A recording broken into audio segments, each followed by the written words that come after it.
Di sini kita sebagai perwakilan kelompok 1 akan membahas sebuah isu yang sangat hangat sekali terkait mekanisme atau hubungan dagang antara Indonesia dengan Amerika Serikat, terkait di tengah-tengah trennya kebijakan tren proteksionisme di era global pada saat ini, yang dimana terjadi pada saat tahun 2025 di akhir bulan, yaitu pada bulan Desember.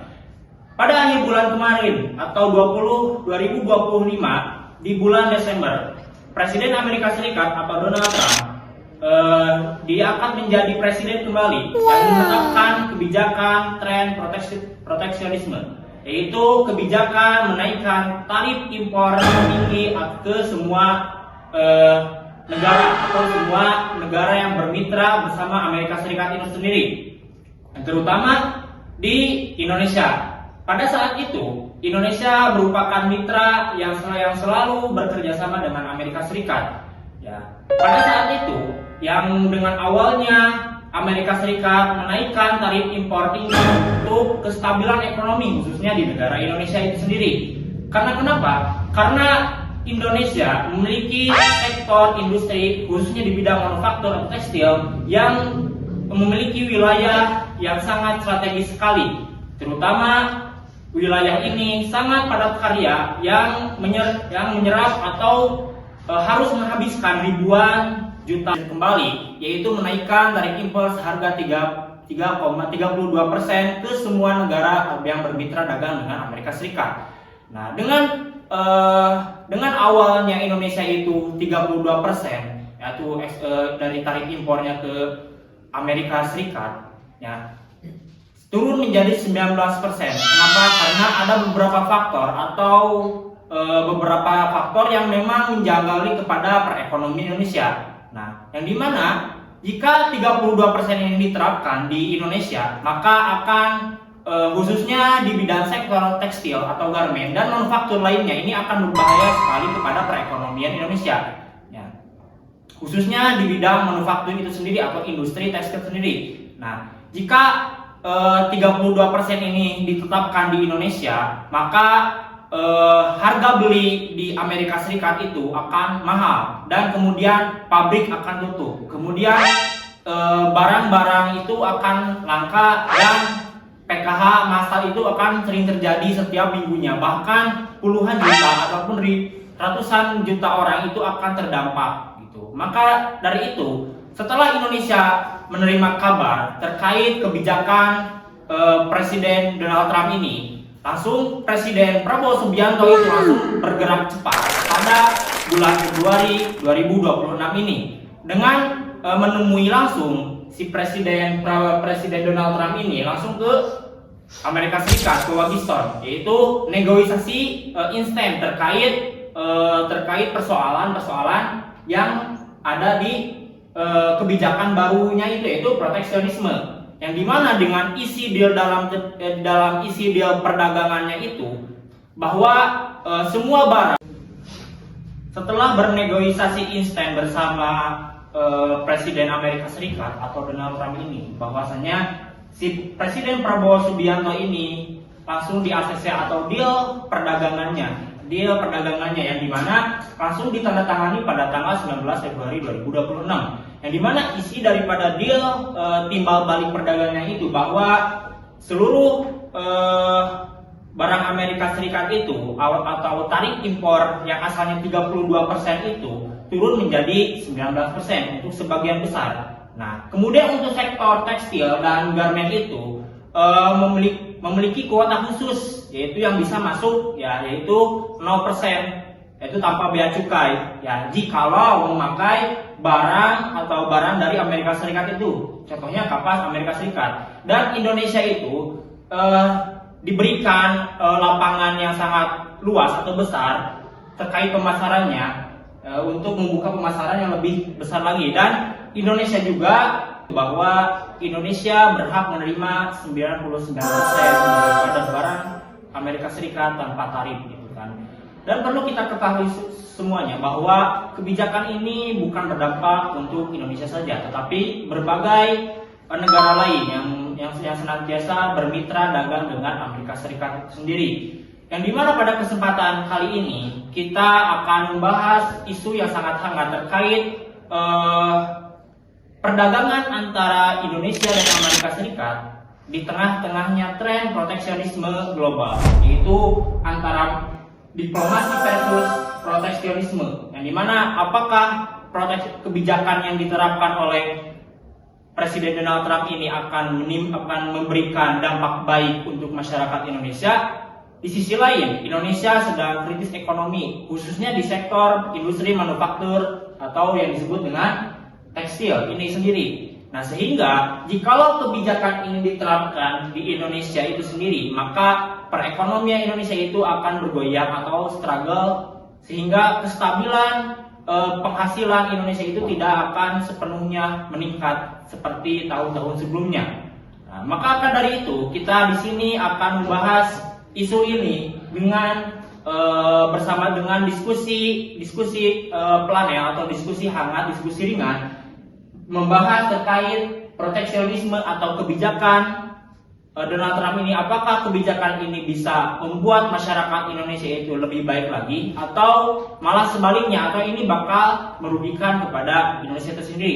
Tetapi di sisi lain, Presiden Prabowo Subianto itu sendiri sudah mengesahkan atau sudah bernegosiasi sehingga tarif impor daripada Amerika itu sendiri turun menjadi 19% yang awalnya 32%.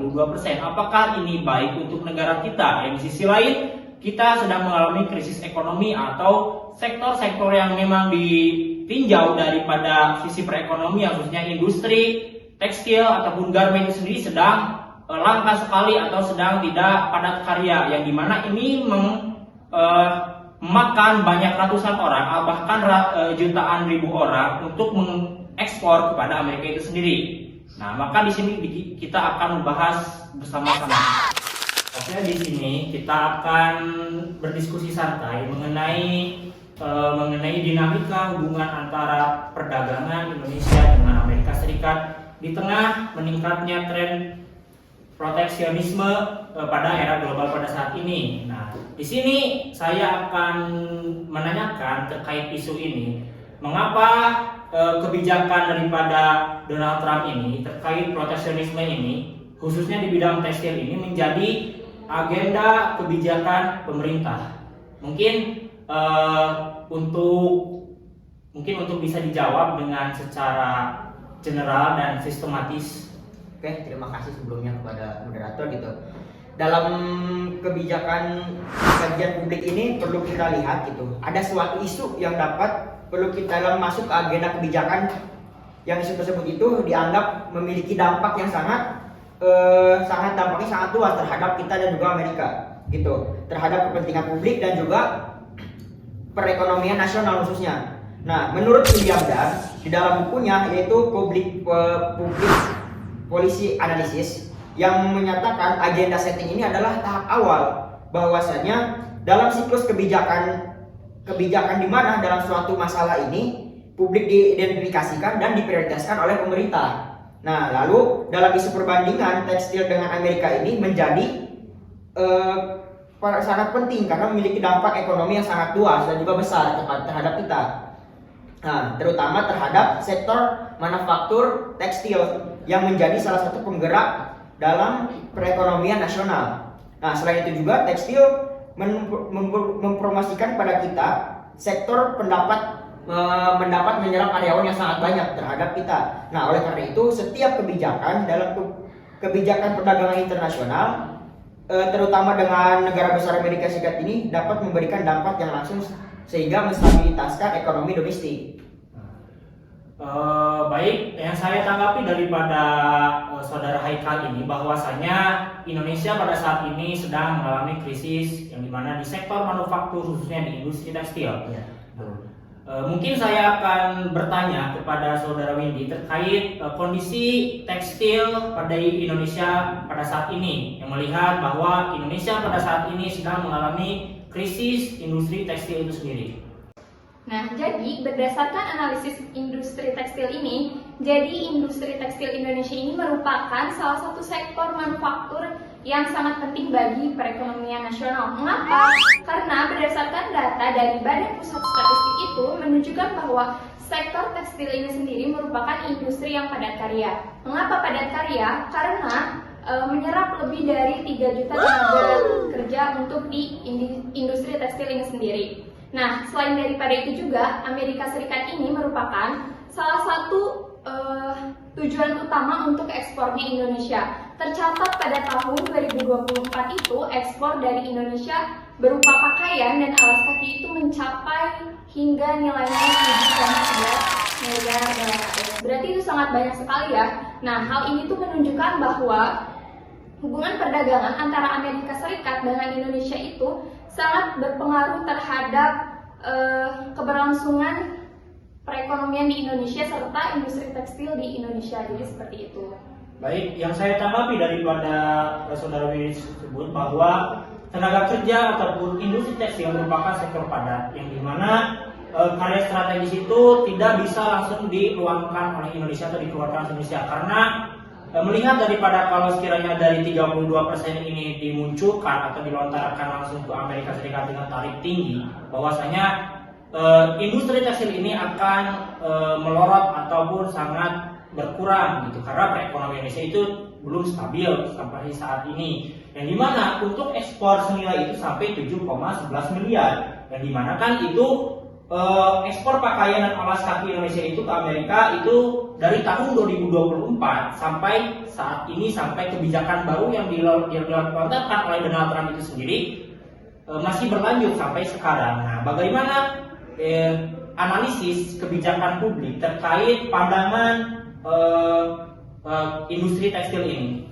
Nah, oke, gitu. Yang tadi telah dijelaskan bahwasanya selain faktor ekonomi juga masuknya isu ini, agenda kebijakan itu dipengaruhi oleh tekanan-tekanan dari berbagai kelompok kepentingan dan juga stakeholders. Nah, misalnya asosiasi industri tekstil tertentu akan mendorong pemerintah untuk mempertahankan akses pasar ekspor kepada Amerika Serikat. Sementara itu sekitar pekerja akan mengalami adanya lebih tekanan pentingnya perlindungan terhadap tenaga kerja domestik.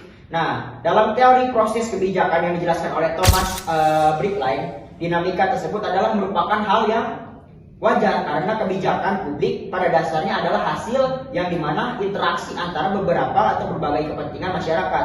Dengan kata lain, kebijakan perdagangan ini bukan hanya persoalan ekonomi semata, tapi melibatkan antaranya politik, sosial, juga bahkan berkaitan dengan yang namanya diplomasi internasional. Gitu. Baik, sekarang kita lihat ya, daripada kan kita sedang membahas tentang dinamika perdagangan antara Indonesia dan Amerika Serikat, yang dimana di tengah trennya menimbulkan kasus atau proteksionisme ini menyebabkan beberapa kejanggalan, yang dimana kan di dalam, kalau kita pandang dari sisi perspektif kebijakan publik itu sendiri, pasti ada aktor yang menetapkan kebijakan ini. Nah, di sini saya ingin bertanya kepada analisis ekonomi internasional. Nah, siapa saja aktor atas kebijakan yang memiliki kepentingan atas kebijakan ini? Oke, di dalam isu perdagangan internasional ini sangat banyak sekali faktor kebijakan yang saling berinteraksi. Yang pertama itu ada pemerintah Indonesia yang bertanggung jawab dalam merumuskan kebijakan perdagangan di internasional dan diplomasi ekonomi. Yang kedua itu ada pelaku industri tekstil yang berkepentingan untuk mempertahankan akses pasar ekspor. Yang ketiga, serikat pekerja yang mewakili kepentingan tenaga kerja di sektor manufaktur. Selain itu juga terdapat pula faktor internasional seperti pemerintah Amerika Serikat dan lembaga perdagangan global seperti World Trade Organization yang berperan dalam mengatur sistem perdagangan internasional. Baik, kan dari yang ditanggapi oleh analis ekonomi internasional ini menyangkut terkait industri tekstil itu sendiri. Nah, bahwa industri tekstil ini yang sekarang di Indonesia itu sedang mengalami padat karya atau sedang mengalami kelangkaan yang bisa menghabiskan 3 juta pekerja ya, yang merupakan karya sektor strategis gitu kan, menjadi kelangkaan yang sangat krusial sekali untuk Indonesia saat ini. Nah, di sini saya ingin menanyakan terkait pihak industri tekstil itu sendiri, bagaimana pelaku industri tekstil ya terkait potensi kerjasama ya antara Indonesia dengan Amerika itu sendiri. Oke, baik. Mungkin dari perspektif industri, pasar Amerika Serikat sangat penting karena memiliki permintaan yang besar dan daya beli yang tinggi. Lalu kita harus ketahui produk tekstil Indonesia memiliki kualitas yang cukup kompetitif di pasar internasional, sehingga kerjasama dengan Amerika Serikat dapat menjadi peluang besar bagi peningkatan ekspor nasional. Nah, jika akses pasar tetap terbuka, maka industri tekstil Indonesia dapat memperluas produksi, lalu meningkatkan investasi, serta menciptakan lapangan kerja baru. Nah, dari yang ditanggapi oleh pihak industri ini, bahwasanya untuk memutuskan suatu kebijakan itu tidak dilihat daripada sisi pemerintah saja, bahwa perwakilan daripada pekerja juga perlu apa yang namanya aspirasi atau suara-suara yang bisa menimbulkan kepada kebijakan yang lebih baik sendiri. Nah, di sini saya ingin menanyakan terkait bagaimana sih pandangan perwakilan pekerja terhadap apa sih kebijakan pada saat ini gitu. Oke, dari serikat pekerja ini kami juga memahami bahwa perdagangan internasional dapat memberikan yang namanya manfaat bagi pertumbuhan ekonomi. Namun kita perlu juga memperhatikan apa saja dampak kepada tenaga kerja domestik khususnya. Jika kebijakan perdagangan terlalu liberal tanpa adanya pelindungan terhadap industri domestik, maka perusahaan dapat menghadapi tekanan persaingan yang tinggi. Nah, dalam kondisi tersebut perusahaan mungkin akan melakukan efisiensi produksi yang berpotensi menyebabkan pengurangan tenaga kerja sehingga adanya PHK. Nah, oleh karena itu pemerintah perlu memastikan bahwasannya kebijakan perdagangan tersebut harus memberikan perlindungan terhadap tenaga kerja. Nah, dan saya lihat dari kedua tersebut itu memiliki landasan yang sangat kuat di antara kedua tersebut. Nah, dari sisi industri, akses pasar Amerika Serikat memang sangat penting karena salah satu terbesar ya pemasukan atau yang namanya konsumen terbesar itu dalam produksi tekstil yaitu dari Amerika Serikat yang terbesar di dunia. Namun dari sisi tenaga kerja, kekhawatiran yang mengenai dampak persaingan global terhadap lapangan kerja juga merupakan hal yang sangat relevan. Oleh karena itu, sebagai pemerintah yang sebagaimana mestinya harus mengambil jalan tengah sehingga tidak menilai dari salah satu sisi saja, melainkan harus mengambil jalan tengah sehingga menstabilkan dan juga seimbang.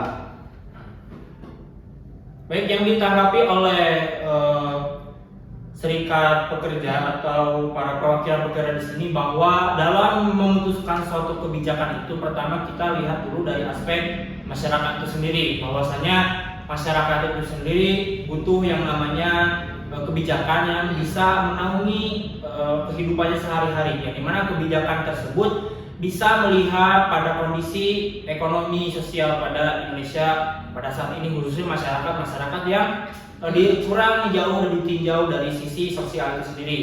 Nah, perlu kita ketahui bahwa dalam menentukan suatu kebijakan itu perlu dilihat dalam dua aspek. Pertama, aspek kebijakan yang dilontarkan oleh masyarakat sendiri, aspek yang dikeluarkan oleh pemerintah. Di kedua kebijakan ini pasti keduanya itu menimbulkan hasil yang terbaik atau hasil yang berbeda-beda antara satu kepala dan satu kepala lagi.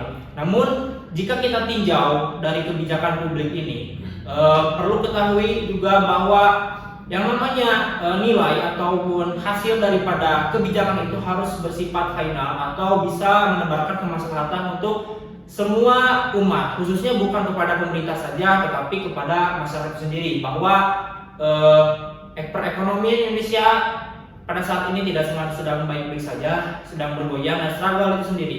Dan perlu ketahui juga masyarakat punya suara dan masyarakat punya aspirasi yang kuat dan pemerintah tidak bisa memberikan kebijakan begitu saja.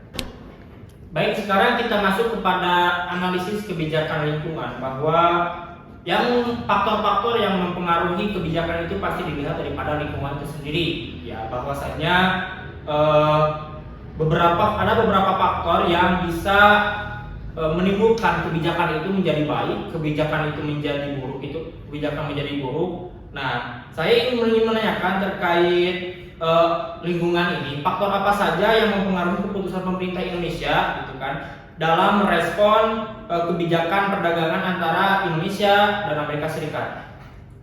Oke, jadi salah satu faktor utama adalah dinamika geopolitik global. Dalam beberapa tahun terakhir, beberapa negara-negara besar mulai menerapkan kebijakan proteksionisme untuk melindungi industri domestik mereka. Menurut laporan dari International Monetary Fund, tren proteksionisme meningkat di berbagai negara sebagai respon terhadap persaingan ekonomi global.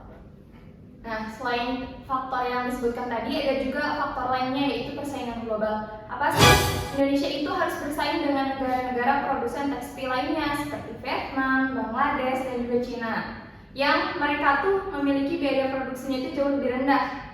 Nah, jika Indonesia tidak meningkatkan efisiensi produknya dan meningkatkan kualitas produknya juga, maka ada kemungkinan Indonesia itu dapat kehilangan pangsa pasar globalnya itu sendiri. Nah, dari faktor lain juga adalah sangat penting, yaitu tekanan domestik. Pemerintah harus mempertimbangkan stabilitasan ekonomi nasional serta perlindungan terhadap industri yang menyerap untuk tenaga kerja. Nah, jika kita melihat dari kondisi Indonesia saat ini, pemerintah Indonesia harus menghadapi adanya dua kepentingan yang sering bertentangan antara keduanya. Dari satu sisinya, yaitu pemerintah ingin meningkatkan ekspor nasional dan juga memperluas akses pasar internasional. Hal ini penting untuk meningkatkan pertumbuhan ekonomi di Indonesia khususnya dan juga memperkuat posisi Indonesia dalam perdagangan global. Namun dari sisi lain, pemerintah juga harus melindungi industri domestik agar tidak mengalami tekanan yang terlalu besar akibat dari persaingan global. Nah, dalam konteks ini kebijakan perdagangan harus dirumuskan secara hati-hati agar mampu menciptakan keseimbangan antara keterbukaan ekonomi dan perlindungan industri nasional. Baik, sekarang kita masuk kepada formulasi kebijakan atau alternatif daripada kebijakan itu sendiri, bahwa ada beberapa alternatif gitu kan yang dapat dilakukan oleh pemerintah Indonesia untuk meninjau situasi pada saat ini, yang dimana daripada alternatif itu akan menimbulkan suatu kebijakan yang baik. Nah, di sini saya akan menanyakan alternatif apa saja yang pemerintah ciptakan untuk situasi saat ini.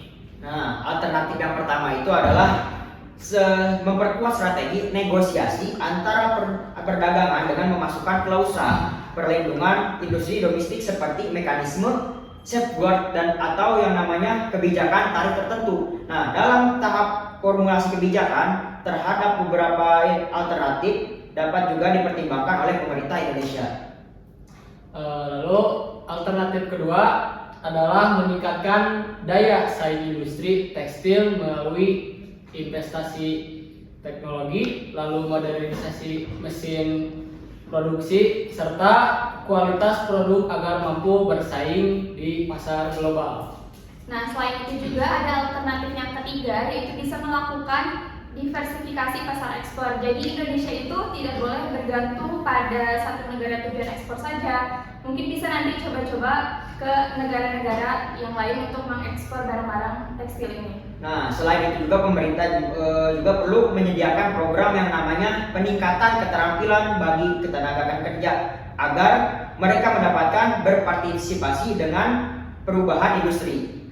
Baik, sebelum kita menutup perbincangan hangat atau diskusi santai pada kali ini atau kesempatan kali ini, di sini saya ingin mendengarkan kesimpulan daripada analisis dan rekomendasi untuk kebijakan kedepannya itu bagaimana. Nah, dari rekomendasi dan kesimpulan ini akan menimbulkan kebijakan-kebijakan yang baru yang memang nanti direkomendasikan oleh kita sebagai para analisis. Baik. Nah, yaitu dari perspektif kebijakan publik yang sesuai dengan arahan saya dari awal, pemerintah Indonesia itu perlu mengambil pendekatan yang seimbang antara kepentingan ekonomi global dan juga perlindungan industri domestik. Nah, dengan demikian dapat kita lihat bahwa kebijakan perdagangan internasional merupakan isu sangat kompleks karena melibatkan berbagai kepentingan yang saling berinteraksi antara keduanya atau dengan yang lainnya. Nah, pemerintah Indonesia harus mampu merumuskan dan kebijakan yang tidak mendorong pertumbuhan ekonomi tetapi juga memastikan keberlanjutan industri domestik serta perlindungan terhadap tenaga kerja. Pendekatan kebijakan yang komprehensif selalu menyeluruh ini dan berdasarkan data yang menjadi sangat penting agar Indonesia itu menghadapi dinamika perdagangan global secara lebih strategis. Nah, dari segi industri tekstilnya itu, Indonesia itu memiliki potensi yang sangat besar untuk berkembang dari segi industri tekstilnya itu sendiri. Namun, perlu juga didukung oleh kebijakan yang lainnya yang meningkatkan daya saing industri di nasional ini. Dalam konteks perdagangan internasional, Indonesia itu tentu tidak dapat menghindari dinamika global. Oleh karena itu, strategi diplomasi ekonomi yang kuat sangat diperlukan dalam menghadapi kebijakan proteksionisme. Kerjasama perdagangan dengan Amerika Serikat itu masih tetap sangat penting karena dapat membuka peluang ekspor yang besar bagi industri nasional. Nah, namun kebijakan tersebut harus disertai yang namanya dengan perlindungan terhadap tenaga kerja serta dukungan terhadap industri kecil dan juga menengah agar semuanya berjalan dengan lancar. Dari diskusi ini dapat disimpulkan bahwa kebijakan perdagangan internasional harus dirumuskan secara hati-hati dan mempertimbangkan berbagai kepentingan yang terlibat. Indonesia perlu memperkuat diplomasi ekonomi, meningkatkan daya saing industri domestik serta memastikan perlindungan terhadap tenaga kerja nasional. Dengan pendekatan kebijakan yang tepat, kerjasama perdagangan antara Indonesia dan Amerika tidak hanya menjadi tantangan, tetapi juga dapat menjadi peluang bagi pertumbuhan ekonomi nasional di masa depan. Sekian dan terima kasih dari kelompok kami. Bila taufiq wal hidayah. Wassalamualaikum warahmatullahi wabarakatuh.